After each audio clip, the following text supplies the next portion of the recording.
네, 오늘도 우리가 하나님을 예배하는 하나님의 가족들로 모였습니다. 형제자매로 모였는데요. 우리 전후좌우로 축복하면서 인사하도록 하겠습니다. 축복합니다. 네, 잘 나오셨습니다. 네, 은혜 받으십시다. 네, 복을 받으시려면은요. 네, 아멘. 네, 오늘도 우리 예배가 복된 예배가 된 줄로 믿습니다. 순례자, 예배자의 삶은 성전에 오르는 이야기이고 뿐만 아니라 다시 일상으로 돌아가 살아야 할 이야기이다. 그리고 이 이야기는 신실한 하나님에 대한 사랑, 그리고 경건한 이웃사랑에 관한 것이다 라는 것을 시편의 성전에 오르는 15편의 노래를 통해서 우리가 살펴보았습니다. 즉 하나님을 사랑하는 것은 이웃을 사랑하는 것이고, 이웃을 사랑한다라는 것은 곧 하나님을 사랑하는 것이다.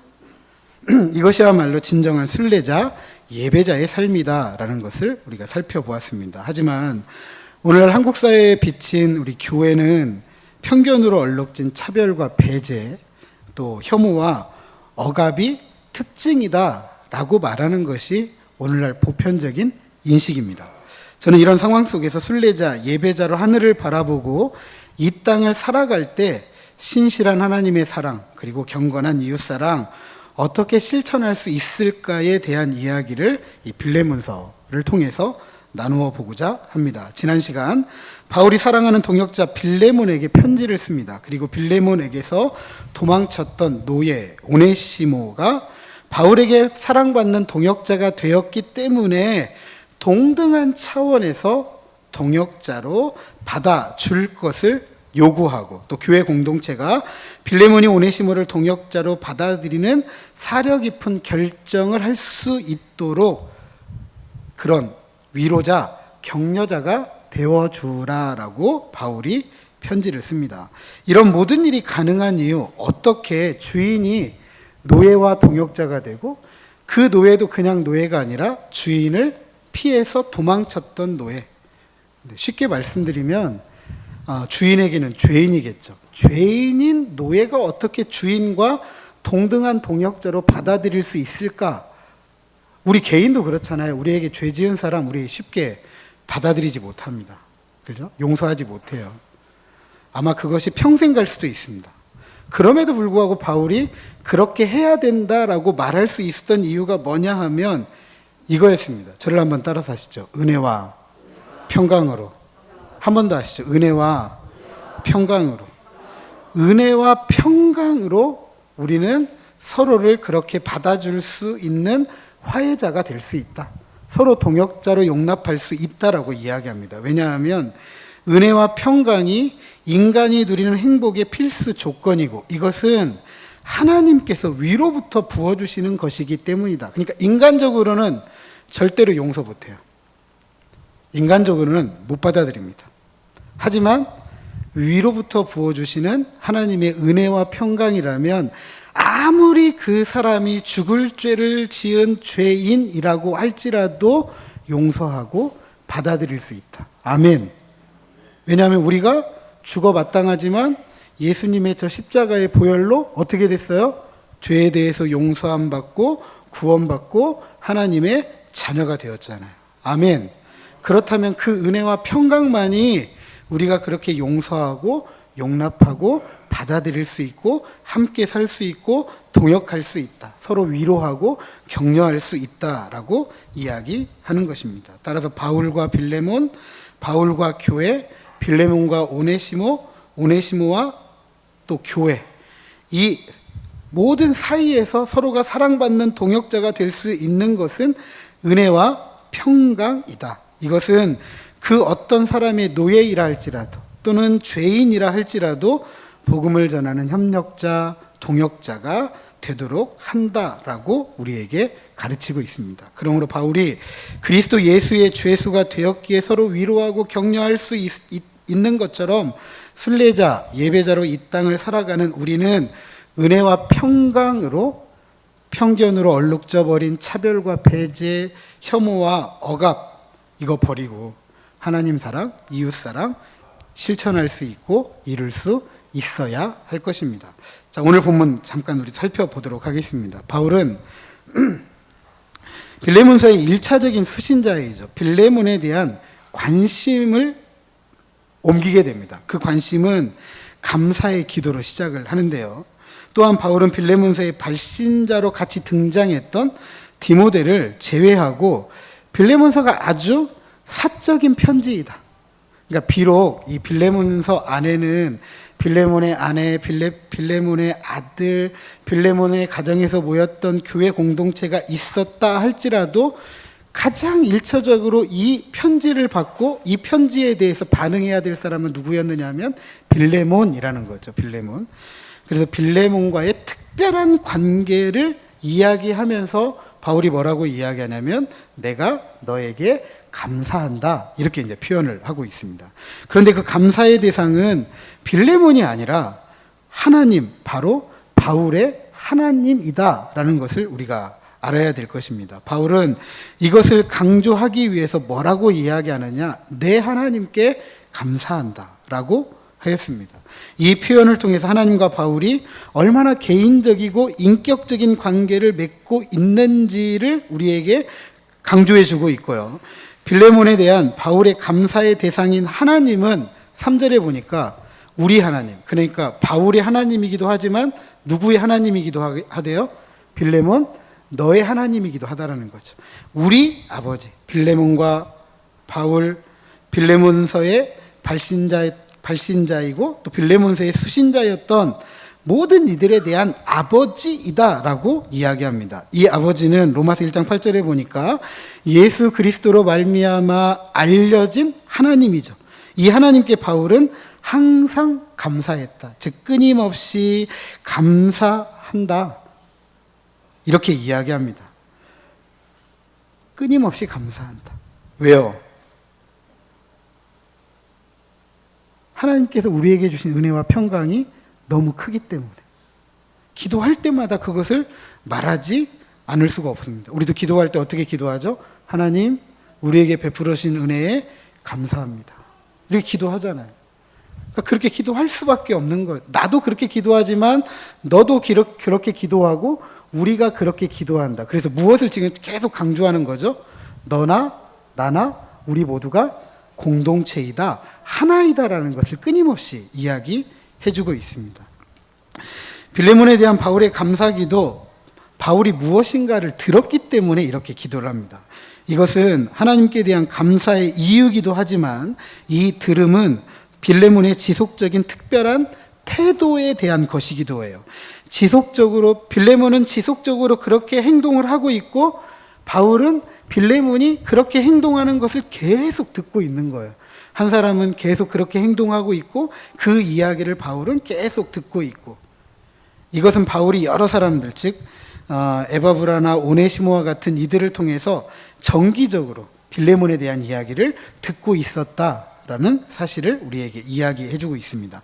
그러면 바울이 빌레몬에 대해서 들은 게 무엇이냐 하면 이런 것이었습니다. 주 예수와 및 모든 성도에 대한 너의 사랑과 믿음, 이 두 가지입니다.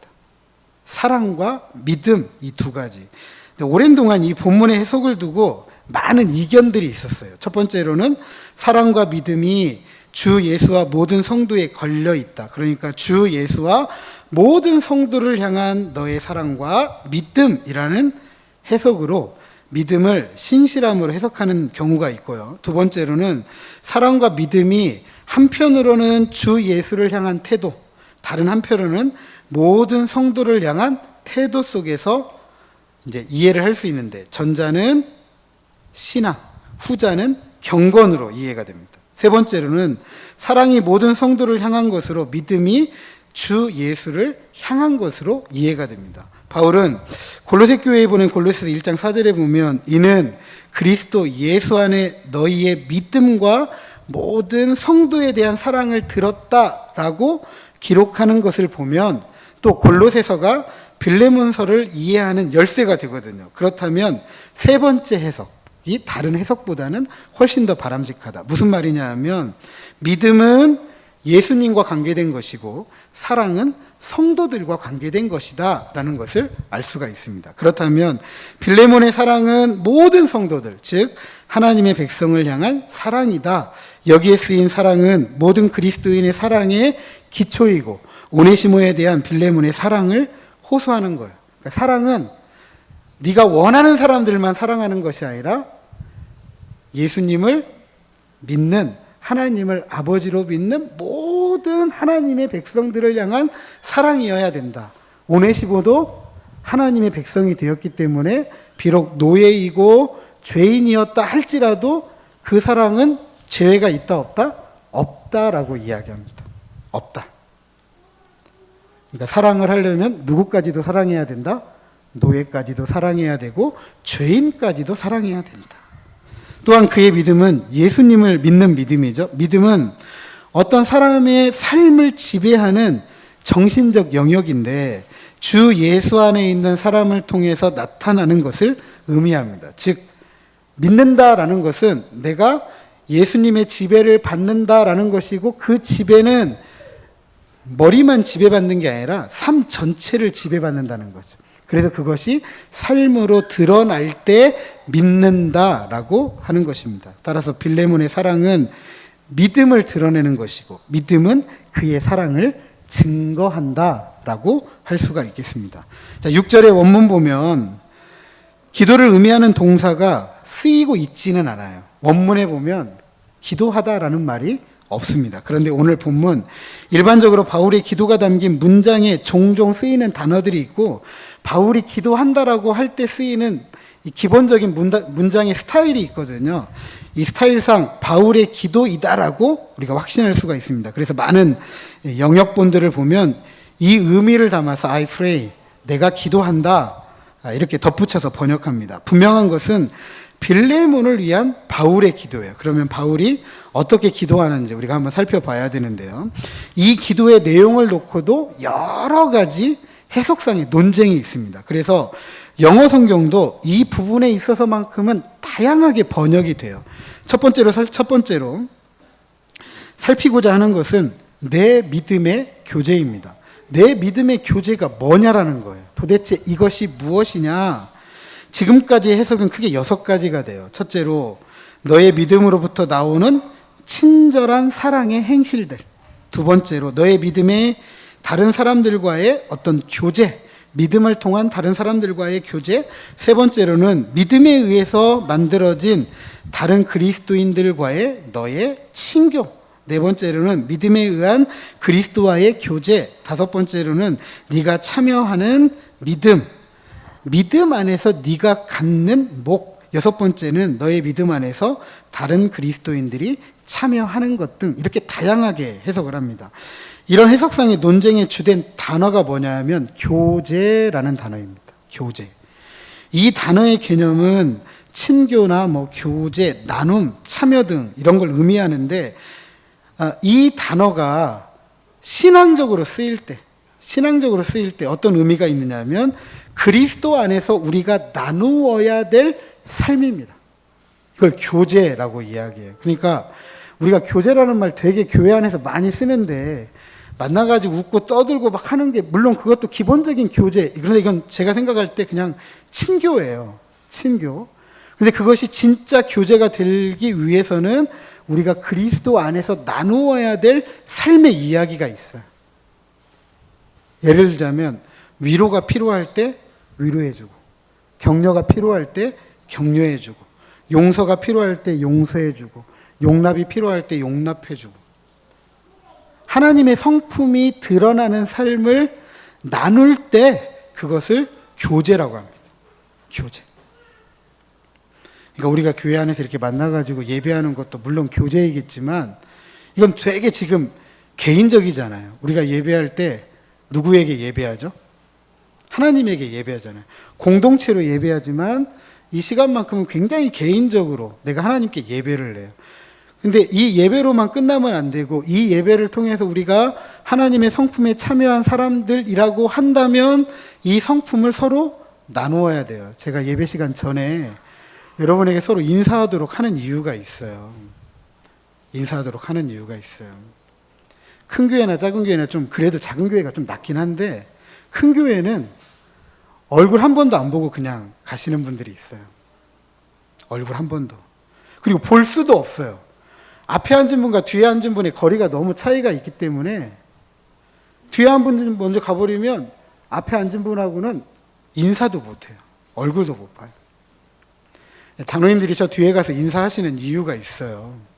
장로님들이 그냥 오셨으니까 인사하는 게 아니라 장로님들이 목회자의 축도가 끝나고 같이 저 뒤에 가서 서서 인사하는 이유는 뭐냐면 장로님들은 교우들의 대표잖아요. 그죠?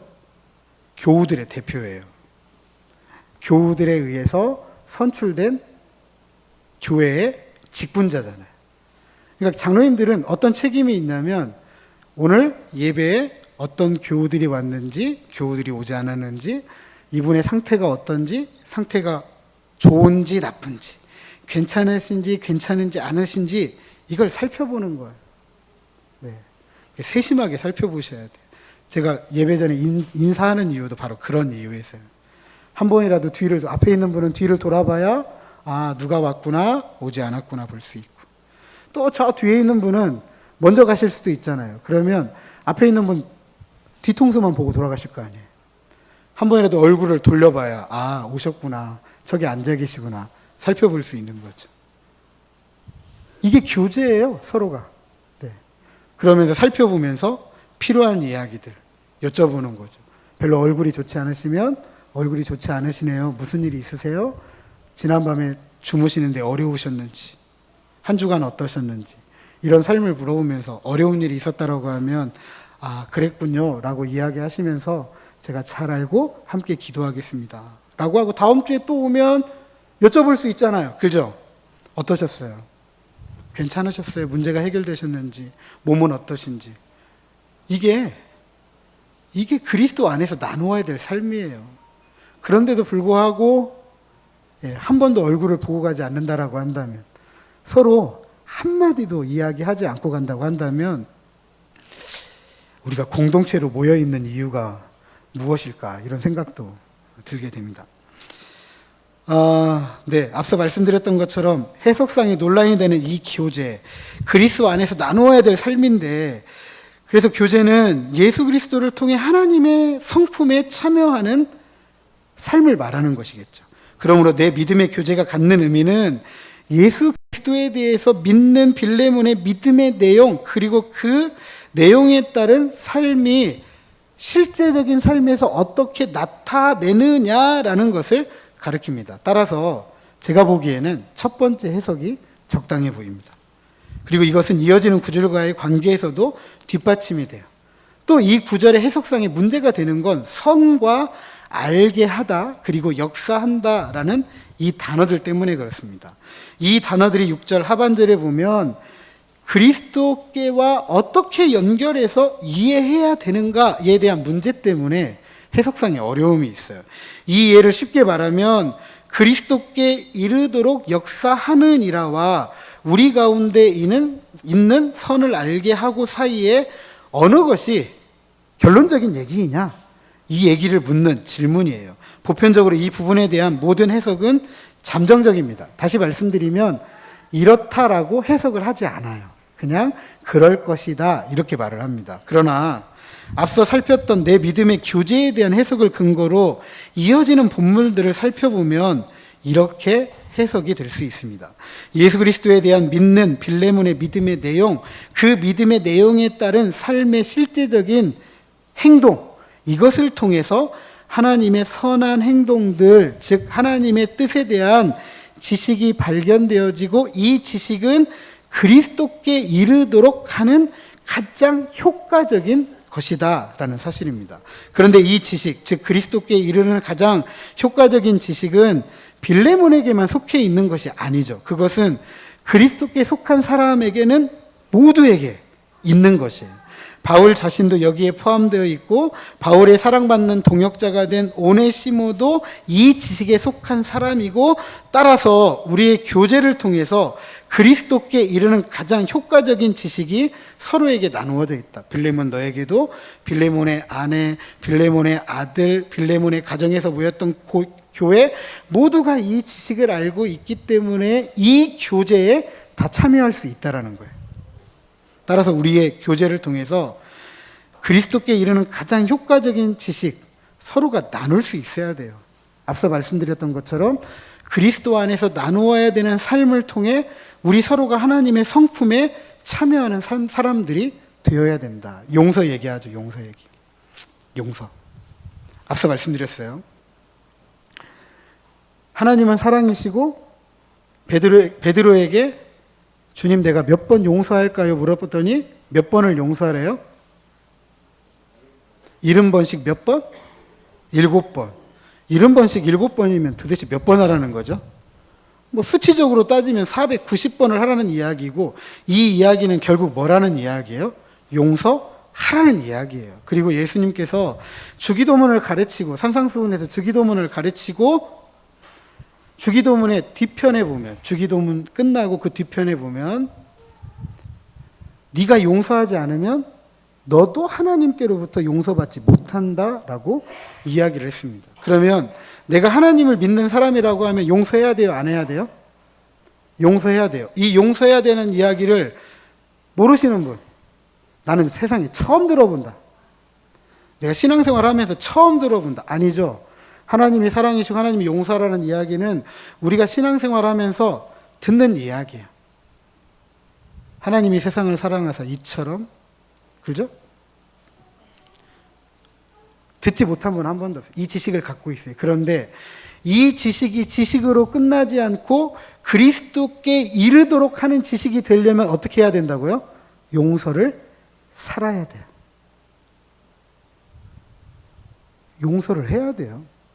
용서를 해야 하나님의 성품에 참여하는 거예요. 용서를 하는 것이 그리스도의 삶을 나누는 거예요. 왜요? 우리의 죄 때문에 예수님께서 저 십자가에서 죽으시고 우리를 용서해 줬잖아요. 그 삶을 나누는 것이 용서하는 것이기 때문에 용서를 할 때 그리스도께 이를 뿐만 아니라 하나님의 성품에 참여하는 삶을 살아가게 된다라고 우리에게 이야기하고 있는 것입니다.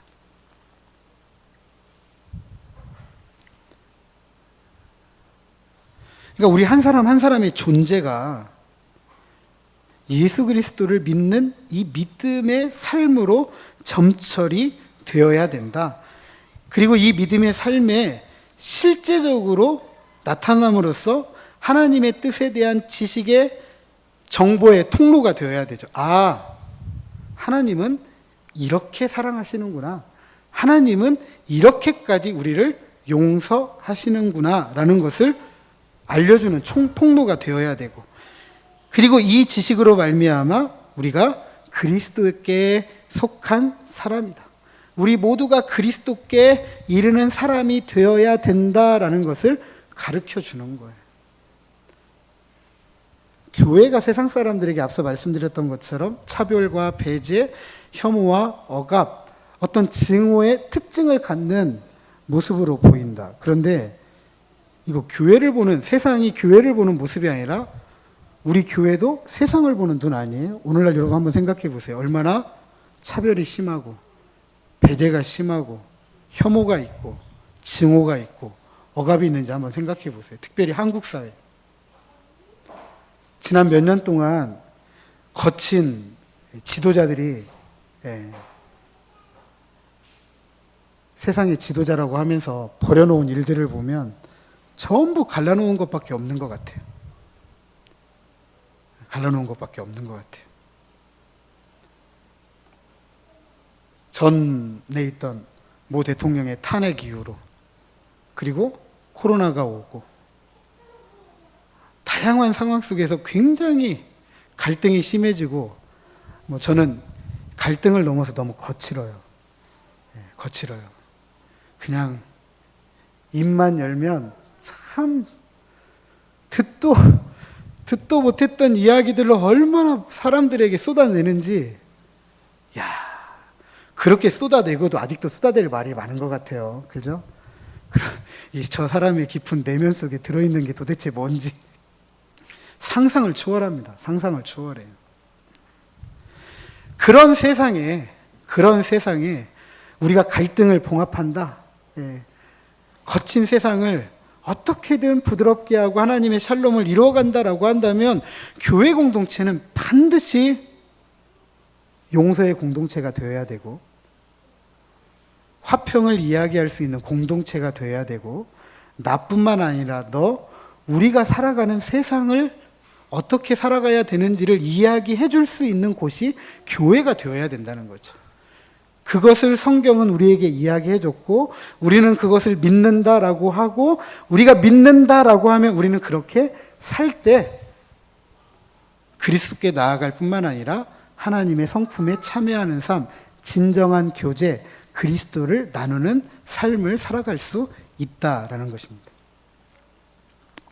빌레몬의 이 지속적인 태도, 즉 주 예수에 대한 믿음, 모든 성도에 대한 사랑에 대해서 이 정기적인 보고를 받았던 바울이 기도할 때 예수 그리스도에 대한 믿는 빌레몬의 믿음의 내용, 그 내용에 따른 삶의 실제적인 이 구현을 통해서 하나님의 선한 행동들, 하나님의 뜻에 대한 지식, 그리고 그 지식은 그리스도께 이르는 가장 효과적인 것이다 라고 언급을 했잖아요. 그러면 우리 한번 따져봐야 되죠. 정말 그 일이 거칠어지고 갈등이 깊어지고 차별과 배제와 혐오와 억압, 증오의 세상을 변화시킬 수 있을까? 진짜 우리는 살아가면서 이런 세상을 만들어갈 수 있을까? 한번 물어봐야 되죠. 그죠? 그럼 빌레몬은 그렇게 만들었을까요? 만들지 못했을까요? 그냥 우리는 이상을 쫓아가는 사람일까요? 아니면 진짜 우리는 그런 삶을 통해서 세상을 변화시킬 수 있을까요? 바울은 빌레몬의 이런 삶의 태도가 가져온 결과에 대해서 지적하고 있습니다. 이 본문은 앞선 기도와 다르게 형제라고 부르면서 직접적인 대화의 형식을 취하고 있습니다. 7절 보면 우리 성경에는 그렇게 기록되어 있지 않지만 성경 원문에 보면 먼저 바울의 이야기를 그리고 성도들의 이야기를 기록하고 있는데 그럼에도 불구하고 오늘 이 한글 우리가 가지고 있는 개역 개정 순서를 따라서 한번 살펴보도록 하겠습니다. 첫 번째 결과는 성도들의 마음이 너로 말미암아 평안을 얻었다. 빌레몬이 예수님에 대한 믿음을 가지고 그 믿음에 대한 사랑을 가지고 살았더니 성도들이 평안을 얻었다라고 하였습니다. 이 분장에서 너로 말미암는다는 것은 뒷문장에 두드러진 너의 사랑으로를 가리킵니다. 다시 말해서 성도들이 마음에 평안한 이유는 빌레몬의 사랑 때문이다. 사랑 때문이다. 빌레몬의 사랑은 앞서 5절에 언급한 모든 성도에 대한 태도이죠. 그 사랑으로 말미암아 성도들이 평안을 얻었기 때문입니다. 특별히 마음이라고 번역된 헬라어 의미는 어떤 내적인 감정, 자체를 의미합니다.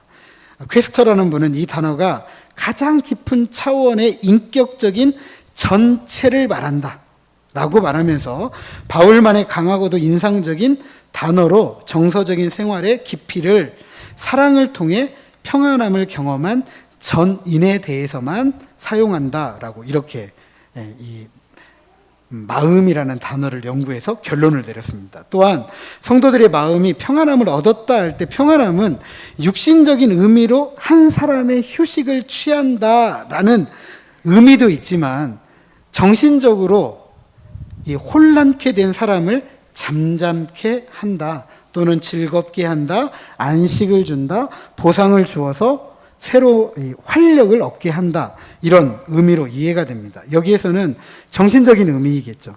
20절에 바울이 자기 마음을 그리스도 안에서 평안하게 하라 하는 것에서 생각해 볼 수가 있습니다.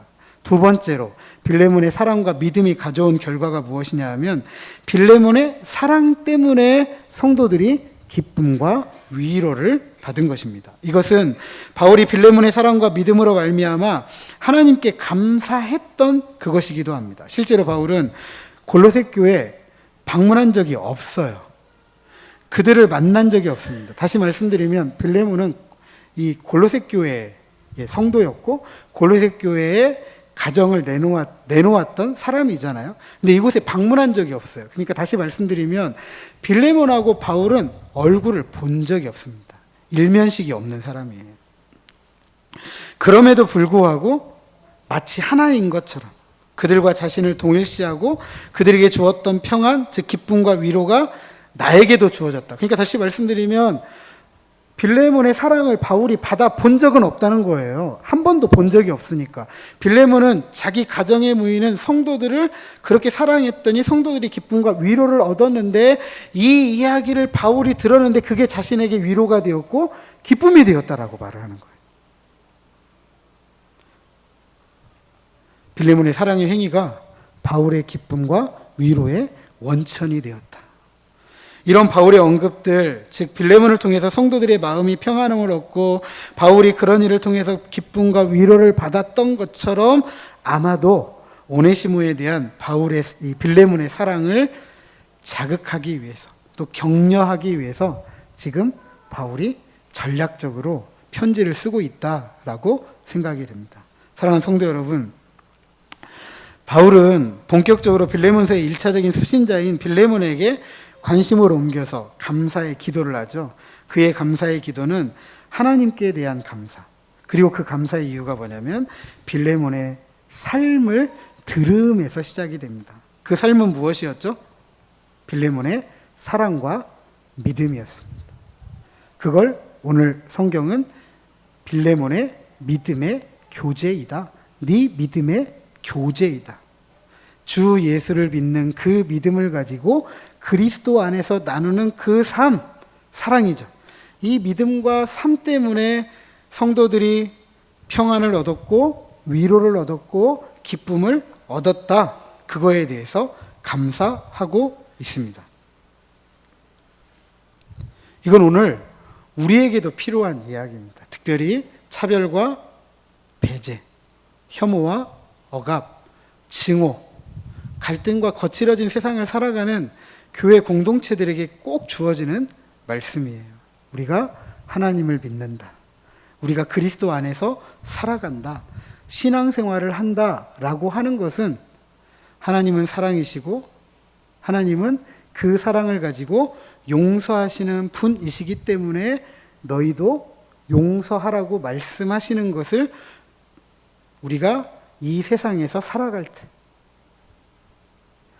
정말 받아들이기 어려운 사람일지라도 그 사람을 용서하고 받아들일 때에는 무엇이 주어지는 거예요? 평안이 주어지고 기쁨이 주어지고 위로가 주어진다는 사실이에요. 위로가 주어진다. 그래서 신앙생활은요, 쉽지 않아요. 저 사람이 나한테 욕하고 때렸는데 그냥 그거 듣고 가만히 있을 수 있는 사람은 없어요. 저도 마찬가지예요. 저한테 욕하고 저 때리면 10배는 갚아주고 싶어요. 속에서 그렇게 끌어올라요. 그런데 제가 하나 했으니까 나 10개 줘야지 이렇게 하면 어떻게 되죠? 살자는 거예요? 말자는 거예요? 살지 말자는 이야기예요. 나만 생각한다면야 그렇게 할 수 있어요. 그런데 우리 그렇게 살 수 없잖아요. 나도 살고 너도 살고 우리도 살잖아요. 그렇기 때문에 우리가 함께 살아가기 위해서 우리는 고민을 많이 해야 돼요. 내가 하나 맞았으니까 10대 때려줘야지 이런 방식으로는 절대 우리라는 공동체로 함께 살아갈 수가 없습니다. 하나님이 사랑이신 것처럼 우리도 사랑해야 되고 그분이 우리를 용서해 주셨던 것처럼 우리도 용서받은 그 용서를 가지고 또 용서할 수 있을 때 하나님의 샬롬을 만들어갈 수 있다. 그것이 하늘을 바라보고 이 땅을 살아가는 순례자, 예배자의 삶이다. 하나님 사랑, 이웃 사랑이 바로 우리의 신앙생활, 믿음 생활이다라는 것을 꼭 기억하시고 그런 삶을 실천해 가면서 하나님의 나라 이 땅에 이루어가며 살아가는 저와 여러분, 우리 모두가 되시기를 주님의 이름으로 축복합니다. 우리 옆에 있는 분들에게 권면하시죠. 믿음과 사랑으로 살아갑시다.